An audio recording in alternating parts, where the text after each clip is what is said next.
What strange force took over the controls? Ed was an experienced airline pilot with more time logged in the air than most people have logged behind the wheel of a landlocked automobile. And in all the years of his experience, Ed had never before gone through an uncanny occurrence like the one that had happened to him in January of 1964.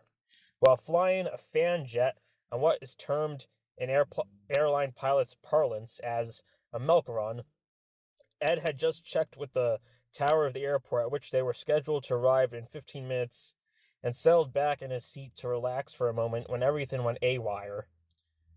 Although his hands were on the controls and his co-pilot engineer were in the cabin with him sipping coffee, some unseen force had taken over the controls. "My God!" he cried. "Something's frozen the controls!" Before the co-pilot and engineer had a chance to put their coffee cups aside, the plane, which had been whispering along at 18,000 feet, suddenly side-slipped and went into a dive. Their cruising speed was in excess of 500 miles per hour, and there were 36 passengers aboard. As Ed and the co-pilot struggled desperately to pull back the controls and ease out of the screaming dive, the engineer yelled, "Look out!" They glanced up in time to see a weirdly shimmering blue-white light hurtling toward them on what appeared to be a collision course. A split second before impact, the object maneuvered sharply and vanished out of sight. The controls were abruptly released, and Ed managed to level off. They had dived 9,000 feet. In the next split second following the leveling off of the plane, 3 glowing discs were seen directly above them, traveling at the same rate of speed. Ed began a gentle climbing maneuver in order to return to his course. The position of the plane enabled the 3 men to observe the unidentified flying objects for several minutes before they suddenly veered off and disappeared into the sun. "Will you check to see if the passengers are all right?" Ed asked the engineer, who hurried aft immediately. Ed then cast a worried look at the co-pilot. "What do you make of that?" he asked. The co-pilot shrugged and wiped the perspiration from his brow with his sleeve. "I wish to God I knew. But whatever it was that grabbed the controls also saved our lives.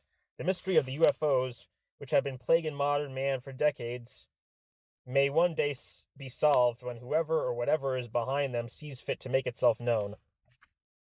The United States Air Force, under the Department of Defense, has been conducting an investigation of unidentified flying objects since 1948 under the name of Project Blue Book.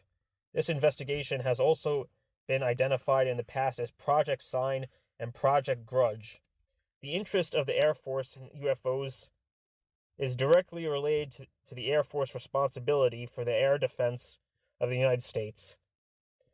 The procedures for conducting the program are spelled out by Air Force Regulation 202. Project Blue Book's objectives are to determine whether UFOs threaten our security and to determine whether they exhibit any unique scientific research.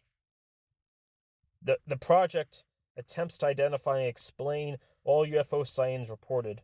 However, there was no logical comment to be made